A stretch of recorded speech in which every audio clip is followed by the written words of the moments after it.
नमस्कार। आहे हम सभी जे हमारा सबक विकल्प प्रस्तुति के चला जैसा हम सब ये अगला सीन कर रहा था आइए स्पेस पर हिंदी में बाजी करने एक बच्चा से जो वीडियो भेजता है। हाँ जरूर। तो आज हम लोग इस कथा मंचन की ओर से कुछ कदम आगे की ओर हम लोग निकल पा रहे हैं। आज इस जो कहानी आप लोग देखेंगे उसमें दो पात्र हैं। अभी तक हम लोगों ने एक पात्र वाला देखा है इसी स्पेस पर, लेकिन अच्छी बात यह है कि आज हम लोग दो पात्र वाला देखेंगे। कथा उत्सव या कथा मंचन की शुरुआत जिस व्यू से हम लोगों ने किया था वो मुझे लगता है कि हम लोग उसके 75% सफलता की ओर बढ़ गए हैं। और ये हमारे लिए बड़ी खुशी की बात है। जो हमारे नए बच्चे हैं वो उनकी एनर्जी इतनी इस जगह को चार्ज किया है जिसकी वजह से हमारे सीनियर्स जो टॉप मोस्ट सीनियर्स हैं वो आज आपके सामने में दिखेंगे। और यह परिणति जो युवा पहले शुरू किए थे उन्हीं की वजह से, इसके लिए हम आभारी हैं अपने जूनियर्स टीम का, जो लोगों ने इतना प्रयास किया। और विषम परिस्थिति में भी, विषम परिस्थिति इन द सेंस कि जो हमारा वेन्यू है वो उस लायक नहीं है, बावजूद इसके उन लोगों ने जो शुरू किया था आज हम लोग उसके एक चरम बिंदु पर हैं। यानी कि आज हमारे इस रेपर्टरी के जो सबसे वरिष्ठतम लोग हैं, जो रेपर्टरी चीफ और हमारे बेस्ट एक्टर हैं, सीनियर हैं, वो भी आज मंच पर आपको दिखेंगे। आज जो कहानी हम लोग यहाँ आपको दिखाने जा रहे हैं वो है चिट्ठी, अखिलेश जी का लिखा हुआ है। यह वो दौर था जब बेरोजगारी चरम पर थी, बल्कि आज भी है, लेकिन छोटे छोटे शहरों में, छोटे छोटे गाँव से जो छोटे छोटे शहरों में आते हैं जो बच्चे पढ़ाई करने के लिए, उनके जो मंसूबे होते हैं, उनके जो सपने होते हैं, वो कैसे विश्वविद्यालय में आकर के पहले निखरता है, नई नई योजनाएं बनती हैं, पूरा मेहनत करके पढ़ाई लिखाई करके उस माहौल को वो दिखाते हैं, रचते हैं, उस माहौल में अपना कुछ न कुछ योगदान देते हैं। उसके बाद बेरोजगारी की मार उनके ऊपर ऐसी पड़ती है, उसका नतीजा आपको यहाँ दिखाई देगा, जो कहीं ना कहीं वैसे स्थिति से हम सभी गुजरे हैं या गुजर रहे हैं। आज भी हम बेरोजगार हैं, आज भी हम बेरोजगारी की मार झेल रहे हैं। बेरोजगारी का मतलब ये कि जो हम चाह रहे हैं, जो हमारी इच्छा है, वो हम उसे पूरा नहीं कर पा रहे हैं। यदि हमारी इच्छा नाटक करने की हम नहीं कर पा रहे हैं, या हमारी इच्छा किसी को लेक्चरर बनने की, पढ़ाने की हम नहीं कर रहे हैं, कोई और काम कर रहे हैं। यानी आए हम किसी काम करने के लिए, लेकिन परिस्थिति की वजह से हम कोई और काम कर रहे हैं। उसकी पूरी पड़ताल इस चिट्ठी कहानी में आपको लगेगी। चिट्ठी कहानी कई बार आपको बुदबुदाएगा, हंसाएगा और अंत में जाके आपको रुलाएगा। आज की इस कहानी का निर्देशन दिया है हमारे वरिष्ठ अभिनेता रंगकर्मी दीपक ठाकुर जी। दीपक ठाकुर के बारे में आप बताइए। दीपक जी जब रंगमंच में हमारे यहाँ आए तो उन्होंने इग्नू से रेगुलर बेसिस पर में मास्टर डिग्री किया है, एमए किया है परफॉर्मिंग आर्ट्स में, यानी थिएटर में ही। ऐसे वरिष्ठ हमारे फैकल्टी मेंबर हैं अब, जो यहाँ एक मेंबर के हैसियत से शुरू किए थे मेलोरंग में, आज वो फैकल्टी के लेवल पर पहुँच गए हैं, उनके द्वारा निर्देशित है। इसमें अभिनेता अमरजीत राय हैं। अमरजीत राय के बारे में आपको जानते हैं कि मेलोरंग के पहले दिन से अमरजीत राय संस्था के साथ हैं और अपने गुर उन्होंने यहीं से सीखा है। यहीं से फिर वो जा करके आगे मध्य प्रदेश ड्रामा अकेडमी में सेलेक्ट होते हैं और फिर वहाँ से वापस दिल्ली आकर के हमारे साथ फिर एक्टिंग करते हैं, हमारे नए बच्चों को सिखाते हैं। आज वो भी हमारे फैकल्टी मेंबर हैं इस मेलोरंग रेपर्टरी के। आज उनको भी आप फिर से एक बार अभिनय करते हुए देखेंगे। उसके बाद जो हमारे इस रेपर्टरी के चीफ हैं, हेड हैं, मुकेश झा, जिनके बारे में जो पहले दिन से मेलोरंग के साथ हैं और मेलोरंग के अलग अलग पोस्ट पर में हैं और अभी रेपर्टरी चीफ भी हैं। साथ ही साथ श्री राम सेंटर से 2 साल के अभिनय की शिक्षण उन्होंने वहाँ से किया है, अध्ययन किया है, अध्यापन किया है।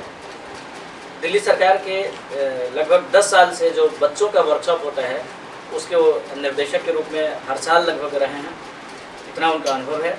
दिल्ली सरकार जो एक राज्य है, वहाँ एक युवा रंग निर्देशक सम्मान से वो सम्मानित हैं, जो आज हमारे यहाँ हैं और वो आज आपको अभिनय करते हुए दिखेंगे। हमारे बीच में बहुत से गणमान्य व्यक्ति आ गए हैं, हम इसके बाद उन सबका परिचय करेंगे। चलिए हम लोग पहले देखते हैं चिट्ठी।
मुझे 7:30 बजे पहुंच जाना था और 7 बज गए थे। मेरे जेब में रिक्शे भर के लिए बढ़िया पैसे नहीं थे, बट और आज इस जाड़े की पहली बारिश और इतनी तेज हवा। सर्दियों में ठंड के अनुपात में हमारा शरीर कितना सिकुड़ जाता है ना, और चाल कितनी धीमी हो जाती है। तो इस चाल से 7:30 बजे कुटिया पर कैसे पहुंचा जा सकता है? कुटिया पर आज हम दोस्तों का सामूहिक विदाई समारोह। कहने को तो हम बड़े दिनों की छुट्टियों में घर जा रहे थे, पर इस बार का जाना साधारण प्रस्थान नहीं था। इस बार हमारे गमन में उत्साह ने मजबूरी थी। घरों से मनी ऑर्डर आने की अवधि बढ़ती जा रही थी और इधर हम किसी भी कंपटीशन में उत्तीर्ण नहीं हुए। हमने कुछ अखबारों के दफ्तरों और रेडियो स्टेशन के चक्कर मारे। पहली बात तो वहां काम का टोटा था। अगर काम था भी तो क्षणजीवी किस्म का, उसमें भी श्रम ज्यादा और धन कम का सिद्धांत सर्वमान थी। सबसे पहले रघुराज ने घोषणा की, अरे यार, मैं तो घर चला जाऊंगा। इलाहाबाद में मेरा पेट भी नहीं भर पाता है। सब्र करो यार, ईश्वर पे भरोसा रखो। ऊपर वाला जिसका मुंह चीरता है उसे रोटी भी देता है। कृष्णमणि की ये पुरानी आदत थी। वो नास्तिक किस्म का था और ईश्वर की बात करके ईश्वर का मजाक उड़ाता था। लेकिन एक दिन फैसला हो गया, हम अपने अपने घर को चले जाएंगे। नहीं, हम नहीं जाएंगे। हम एक दिन जाएंगे और जाने से पहले मेरे कमरे पर बैठक होगी और उसमें मैं शराब सर्व करूंगा। अरे वाह! विनोद ने अपने कमरे का नाम कुटिया रखा था। मैं विनोद के कमरे पर जा रहा था, यानी कुटिया जा रहा था। वहीं पर मेरे बाकी के दोस्त मिलने वाले थे। वो भी कल मेरी तरह इस शहर को छोड़ के चले जाएंगे। आगे की कहानी संक्षिप्त, सुखहीन और मंथर है, इसलिए मैं थोड़ा पहले की कहानी बताना चाहूंगा, जिसमें उन्मुक्त विस्तार, प्रसन्नता और गति। तो आखिर चीजें इतनी उलट पुलट कैसे हो गई, ये रहस्य मैं इस उन्मुक्त विस्तार, प्रसन्नता और गति के बाद, यानी जहां पे अभी अभी कहानी ठहरी है, उसके बाद के अंश में खोलूंगा। विनोद से मेरी पहली मुलाकात एक गोष्ठी में हुई, जिसमें उसने कुछ कविताएं पढ़ी थी, जिसकी मैंने जमकर धुनाई। सचमुच उस गोष्ठी में उसकी कविताएं रोई थी और मैं धुनिया। बस उस गोष्ठी के बाद विनोद मेरा दोस्त बन गया। हमारी गाड़ी छनने लगी। हमारी जो कुछ लोगों की मंडली थी, उसमें सिफारिश करके मैंने उसका दाखिला कराया। उधर उसका दाखिला हुआ था और इधर मेरा मकान मालिक 7 महीने का बकाया किराया मांगने के लिए हरामीपन के हद तक उतर आया। किराया? अरे दुबे जी, 9 महीने तो हो जाने दीजिए। 7 महीने में जच्चा बच्चा दोनों को खतरा रहता है। आखिरकार ये हुआ कि मुफ्त का 7 महीने का निवास भी उपलब्धि था। अगले दिन मंडली में कमरा तलाश करने की चर्चा करी। सभी कमरा तलाश करने में जोर शोर से जुट गए। नवागंतुक विनोद भी इस काम में जोत दिया गया। दरअसल कमरे के मामले में मकान मालिक सिद्धांतवादी होते हैं। उन्होंने कुछ सिद्धांत बना रखे, जैसे शादीशुदा लोगों को ही किराएदार बनाएंगे, नौकरी वालों को ही वरीयता देंगे, नौकरी स्थानांतरण वाली हो। कुछ लोग तो मांस मछली खाने पर भी पाबंदी लगाते हैं और कुछ देर रात आने पर। मैं इन सभी मानदंडों पर अयोग्य था, फिर भी छल प्रपंच करके कमरा प्राप्त कर ही लेता था। दरअसल हम भी कोई अरे गरे नहीं थे। हमारी मंडली का भी एक सिद्धांत था कमरे को लेकर। कमरा उसी मकान में लिया जाएगा जिसमें और जिसके आसपास नैसर्गिक सौंदर्य, यानी कि सुंदरिया। इसके लिए हमारे पास एक उपाय था। हम चाय और पान की दुकानों पर गौर करते। जहां मुस्टंडों का जमावड़ा होता, हम कमरा पाने के लिए जद्दोजहद शुरू कर देते। कमरा ना मिले ये बात दीगर है, लेकिन हमारे प्रयोग की प्रामाणिकता कभी संदेहवती नहीं होती। वाकई यहाँ वहां सुंदरिया होती। चाय पान था हमारे पास। क्या? हम मकान के छज्जों और छतों पर दृष्टिपात करते। यदि वहां सलवार, कुर्ते, दुपट्टे या अंतरंग वस्त्र लटक रहे होते तो हम वहां बातचीत करना मुनासिब समझते। विनोद तो इस काम में कुछ ज्यादा ही मुद्दहर निकला। नैसर्गिक सौंदर्य के वस्त्र देखता तो तुरंत पहुंच जाता और पूछता, तो मकान खाली है क्या? नहीं। बताया जाए आसपास कोई मकान खाली हो? कहीं नहीं है। आखिरकार मैंने पाया कि काफी छानबीन के बाद एक कमरा मिला। हमने छत पे कुंवारे कपड़े देखे और तीन नैसर्गिक सौंदर्य। क्या बात कर रहे हो? हाँ बस फिर क्या था, तुरंत मकान मालिक को एडवांस दिया और महीने की पहली तारीख से रहने की बात पक्की। लेकिन जब हम कमरे में आए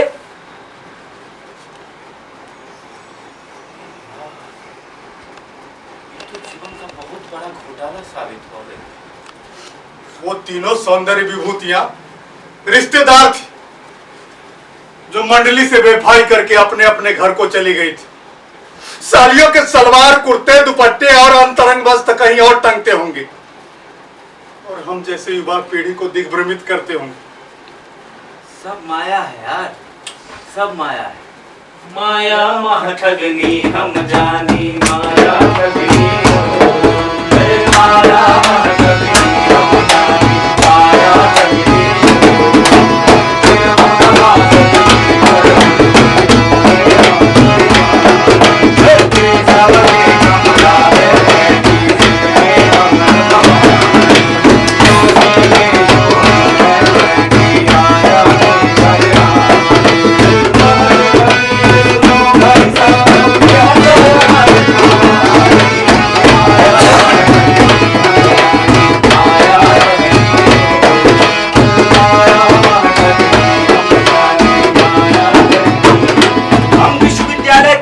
पढ़े लिखे लड़कों में से थे।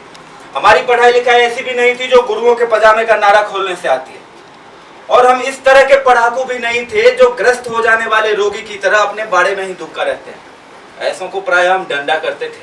राजनीतिक रुझान भी थी हमारी। हम लोग लड़कियों के दीवाने थे। कोई हमारी आंतरिक बातें सुनता तो हमें लंपट गुस्सा मार लेता लेकिन हम इतने गिरे हुए भी नहीं थे। दरअसल लड़कियों के प्रति ये आसक्ति वास्तव में जिज्ञासा और खेल थी। सीमा का अतिक्रमण हराम था हमारे लिए। सच कहूं तो हम इतने नैतिक थे ये अवसर में ठुकरा देते थे। वैसे तो हमारी तरफ अनेक लड़कियां लपकती थी, आखिर हम अपने अपने विभाग के हीरो जो थे। ये भी बता दूं कि चिकने चुपड़े गालों, सफाचट मूछों और दौलत की वजह से हीरो नहीं थे, बल्कि हम में से अधिसंख्य तो दाढ़ी रखते थे। जहां तक दौलत का प्रश्न है तो हम प्राय लड़कियों से भी चंदा मांग लेते थे, क्योंकि वे दयालु होती हैं। लड़के तो घाघ और क्रूर होते हैं। जब भी मनी ऑर्डर आता सनक जाता, दोस्तों के साथ नॉनवेज खाता और फिल्में देखता, एक दो बार जन कल्याण भी करता था। जन कल्याण मंडली में शराब का कोड और देशभक्ति, प्यार मोहब्बत। ये दीगर बात है कि मंडली के सभी सदस्य महीने के पहले हफ्ते में ही कंगाल नहीं होते हैं, लेकिन महीने के अंत आते आते खाने पीने को लेकर ताल तिक्रम करना सभी की बाध्यता थी। कृष्ण मणि होटल में रजिस्टर देखता, जितने भी मीटिंग गेस्ट लिखा होता उससे 2 गुना वो अपने एक मित्र के यहाँ खाकर संतुलन स्थापित करता। मदन मिश्र प्राय कमरे में खिचड़ी पकाकर मेस में अपसेंट लगवाता। रघुराज भूखा रहकर भी हफ्ते रहने की क्षमता अर्जित कर चुका था। प्रदीप जिसमें ऐसी कोई योग्यता नहीं थी, घूम घूम कर खाता था। पंकज सक्सेना शर्मिला था, तो मंडली ने विनोद को समझा दिया, वो उसका सत्कार करता। विनोद अपने फले फूले परिचितों से सम्मानजनक रकम कर्ज लेता था, इसे कभी चुकाता नहीं। छुट्टियों के बाद यूनिवर्सिटी खुली थी। लोगों के चेहरे पे एक खास तरह का नयापन और उल्लास था, मगर ये चीजें उतनी नहीं थी जितनी इस मौके पर होनी चाहिए थी। इसकी एक खास वजह थी। कल इस जाड़े की पहली बारिश हुई थी और आज ठंड भी ज्यादा पड़ रही थी और लोग ठंड से सिकुड़े हुए थे। मेरे हिंदी विभाग में आने का एक मुख्य उद्देश्य लड़कियों को ताड़ना होता है। यहाँ एमए के दोनों भागों में लड़कियों की तादाद लड़कों से ज्यादा होती थी, इसलिए यह विभाग अन्य लड़कों के लिए तीर्थ होता था। विपरीत सेक्स के चक्कर में लोग इस तरह मंडराते जैसे अस्पताल और मंदिरों के आसपास मंडराते। वैसे भी ये विश्वविद्यालय का मीरगंज कहा जाता है। मीरगंज इलाहाबाद का वो जगह है जहाँ नैतिकतावादी लोग बड़े सतर्क होकर घुसते हैं, टिकते हैं और बाहर निकलते। लल्ला की चाय की दुकान, लल्ला की चाय की दुकान पे लड़कों का खूब जमावड़ा होता। इसकी खास वजह थी। दुकान यूनिवर्सिटी के कई हॉस्टलों के निकट और सामने विमेंस हॉस्टल था। लल्ला ने दुकान के एक हिस्से में जनरल स्टोर की दुकान भी खोल रखी थी। ये वुमेन्स हॉस्टल के आसपास इकलौती अच्छी दुकान थी, इसलिए यहाँ हर समय लड़कियां दो चार खरीद फरोख्त करते मिल जाती थी। हम दुकान पर आए तो वहाँ इलेक्शन की चर्चा हो रही थी। चर्चा में शामिल होने से पहले हमने जनरल स्टोर्स की तरफ मुड़कर देखा तो वहाँ कुछ सामान्य जन और कुछ सुंदरियां सामान्य खरीद रही थी। अरे वो पीली साड़ी वाली को देखो, भूरा रंग, बड़ी बड़ी आंखों वाली। पीली साड़ी ने उसके गोरेपन को चंदन का रंग बना दिया है। शैम्पू किए हुए चमकते घुंघराले कटे हुए बाल। अरे यार, Oh my मैंने God! इससे पहले भी कई बार देखा है। क्या बात कर रहा है? ये वेश बदला करती है। हाँ, कभी ये सलवार कुर्ते में तो कभी पैंट शर्ट में तो कभी स्कर्ट में। कभी इसके कपड़े एकदम ढीले होते, कभी एकदम चुस्त। आज पीली साड़ी में तो अलग ही बाला लगे। ठीक से देखो। अरे देख लिया भाई, क्या प्रतिक्रिया है गुरु? भारत की मोनालिसा। हमें ये पंकज सक्सेना की है। दोनों एक दिन शादी करेंगे और हमें भविष्य भर की दावतें देंगे। पंकज की योजना है नौकरी लगते ही शादी और फिर ईश्वर इसे अखंड सौभाग्यवती बनाए। खैर, हम दुकान पर पहुंचे और स्टूल पर बैठे ही थे तो वहाँ छात्र संघ के चुनाव परिणाम की चर्चा चल रही थी। हमारी मंडली जिस संगठन से जुड़ी हुई थी उसने भी इस बार प्रत्याशी खड़ा किया, जिसने अच्छी तरह शिकस्त खाई। दरअसल आजादी के बाद इस विश्वविद्यालय के छात्र संघ का इतिहास रहा है कि अध्यक्ष की कुर्सी पे किसी ठाकुर या ब्राह्मण ने ही पादा है और प्रकाशन मंत्री की कुर्सी पे कोई हिजड़ा और भड़वा टाइप का आदमी गंदवाता रहा है। हम छात्र संघ के चुनाव परिणाम की चर्चा में डूब उतरा ही रहे थे कि इतने में रघुराज हाँफता हुआ आया और बोला, अबे यार 6 समोसे खिलाओ। क्यों बे, कहाँ से आ रहे हो? अरे 2 लड़कियों के रिक्शे के पीछे अपनी साइकिल लगाई थी, रिक्शा सिनेमा हॉल के पास जाकर रुका और मैं भी देखने लगा फिल्म। ठीक है, तो कैसी थी फिल्म? अरे ठीक थी यार, बस अश्लीलता का भाव था। ये रघुराज की विशेषता थी कि मूड की स्थिति में संसार के सभी क्रिया व्यापारों के मूल्यांकन के लिए उसके पास एक ही बटखरा होता, सेक्स। और लड़कियां कैसी थी? अबे यार मैं बताना भूल गया। बताओ बताओ। उसमें तो एक लड़की थी हाँ, और दूसरी थी शादीशुदा भाभी जी। तू किसके लिए प्रयास करता? बेशक दोनों के लिए, लेकिन ज्यादा भाभी जी के लिए। अरे रघुराज, हाँ, मैंने प्रायः देखा है कि तुम्हें शादीशुदा औरतें ज्यादा अच्छी लगती है। इसकी क्या वजह है? इसकी वजह है, क्या? अरे इसकी वजह है वो चरम पे चींची नहीं करती। अरे यार, क्या पकड़ है तुम्हारी? तुम्हें तो लेखक होना चाहिए, उपन्यास पे काम क्यों नहीं करता? कर रहा हूँ, एक उपन्यास पे काम कर रहा हूँ, अतृप्त काम वासना का जिंदा दस्तावेज। वाह, क्या शीर्षक, हिट। अबे साले, मैंने कुछ लिखा है आज तक, जो अब लिखूंगा, फिर 5 औरतें कभी सत्ताने जनी है क्या? रघुराज अब अपने रव में था, इसलिए हमने वहां से उठ लेना ही बेहतर समझा, क्योंकि वहां मंडली से बाहर के भी कई लड़के थे जिनकी नजर में हम ब्रह्मचारी किस्म के सरल व सीधे माने जाते थे। थोड़ी दूर चले ही थे कि रघुराज फिर से अपने काम में लग गया। आने जाने वाली हर एक लड़की को टकटकी लगा कर देखता और जैसे ही मैंने टोका तो कहने लगा, अरे यार कहाँ कायदे से देख पाता हूँ, ईश्वर ने एक आंख पीछे भी दी होती तो कितना आनंद आता। तो तू इसके लिए तपस्या क्यों नहीं करता है? ठीक है तो मैं यही धुनी रमाऊंगा। हाँ, लेकिन तुम इस विमेंस हॉस्टल के बारे में कुछ नहीं कहो। क्यों? क्योंकि जब सूरज डूब जाता है तो अंधेरे में मुझे ये लड़कियों का हॉस्टल अद्भुत रहस्य लोक सा लगता है। इसके लिए मेरे मन में पवित्र भाव। देखो बालक, मैं तुम्हारे इस तथा कथित पवित्र बोध को अपवित्र नहीं करना चाहता, लेकिन अज्ञान की वजह से जन्मी पवित्रता कोई वजन नहीं रखती। तुम चाहो तो मैं तुम्हारी जिज्ञासा शांत कर सकता हूँ। चाहते हो? हाँ सुनाओ।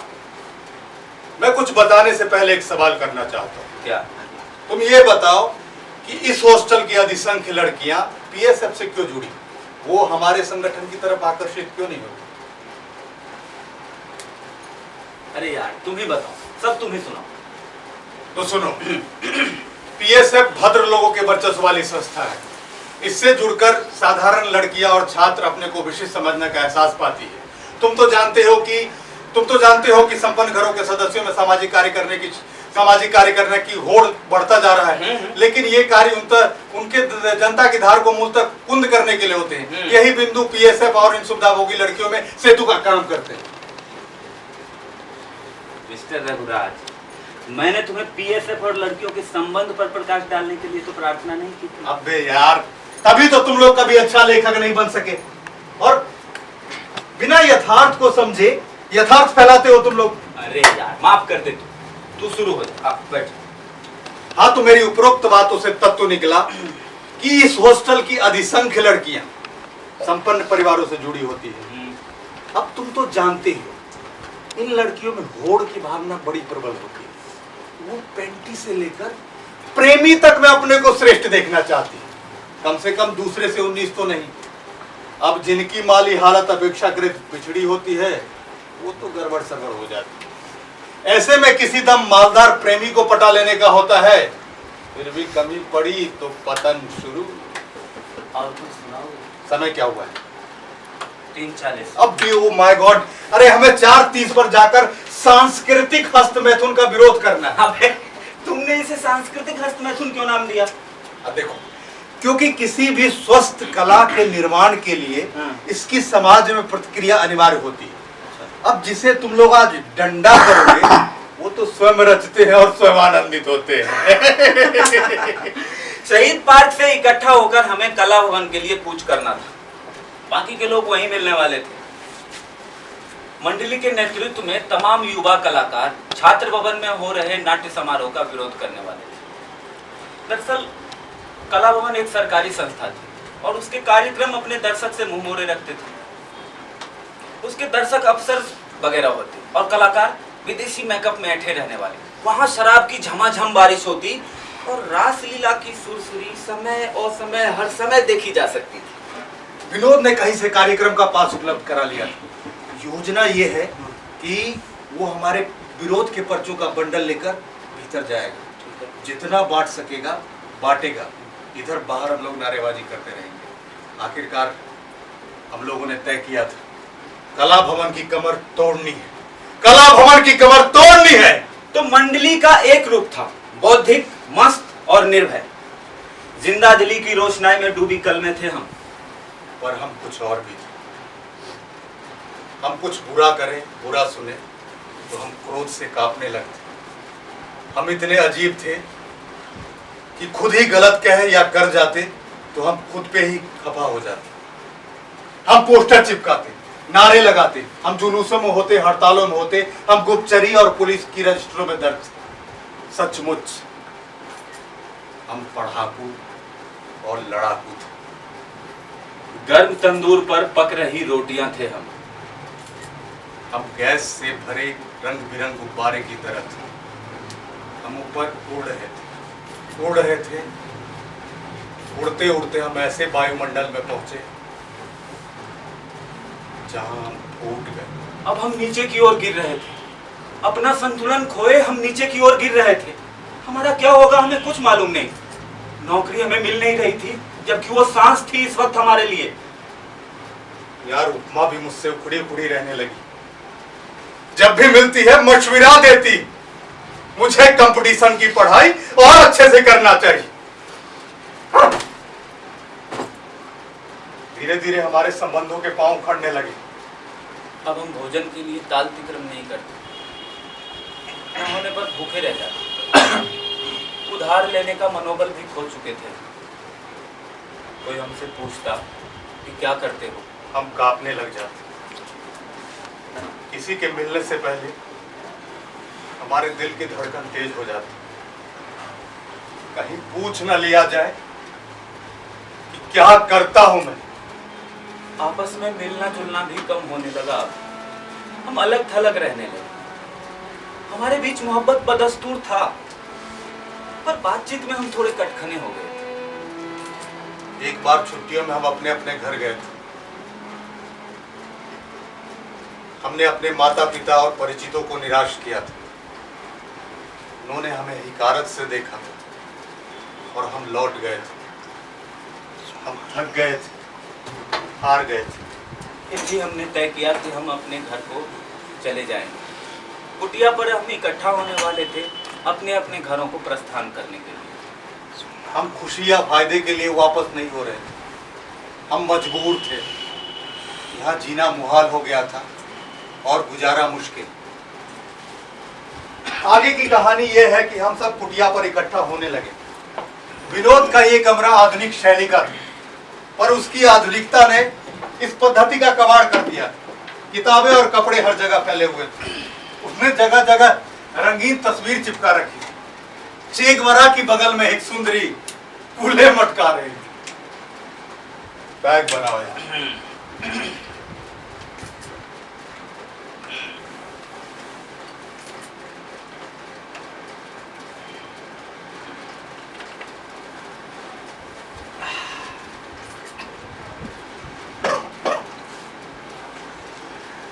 भाइयों और बहनों, भाइयों और बहनों, नेताजी, यहाँ कोई लौंडिया नहीं है। बहुत बड़े अफसोस की बात है, यह भारतवर्ष के लिए बहुत बड़े अफसोस की बात है कि हम जैसे महान युवकों के पास ना प्रेमिकाएं हैं ना नौकरियां। हम किसके सहारे जिए? नेताजी, मैं जानता हूं, मैं जानता हूं। लो मैं बैठ जाता हूं। पब्लिक साली अब समझदार हो गई, सवाल जवाब करने लगी। अरे सवाल जवाब ही तो नहीं कर रही है जनता, वरना ये हमारी दशा नहीं होती हमारी ये दशा। आखिर हम लोग यहाँ इकट्ठा क्यों हुए? हाँ, हम लोग यहाँ पर विदाई समारोह के उपलक्ष्य में एकत्र हुए हैं। नहीं, ये हमारे सुख की शोक सभा है। इस बैठक से पहले हमारे पास जो भी सुख था सब खत्म हो गया। कल से हम दुखी दुनिया के दुखी नागरिक हैं। नहीं, हम नागरिक नहीं हैं।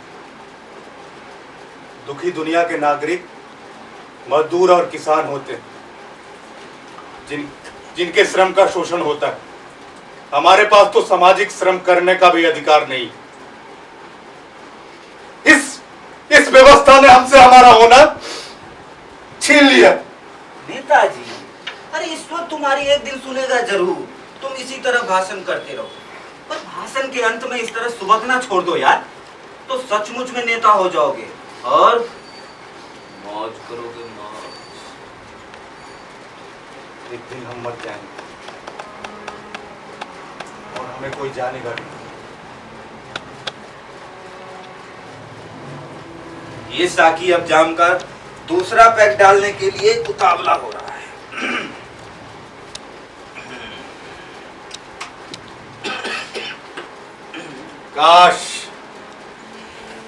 काश आज हम किसी रूपसी के हाथों पीते। रात कितनी हसीन है। मारो साले को। किसे मार रहे? अपने लोगों के लिए नहीं है, बस मार साले को। रोज मेरी मृत्यु होती है, रोज कई बार मैं मरता हूँ। कोई मुझसे पूछता है मैं क्या करता हूँ और मैं मर जाता हूँ। मार साले को। तुम समझते हो मैं नशे में हूं, लेकिन मैं पूरे होशोहवास में। बेरोजगारी के कारण कई बार रोया हूं। पिछली बार का रक्षाबंधन याद है मुझे। बहन को देने के लिए मेरे पास कुछ नहीं था। भाई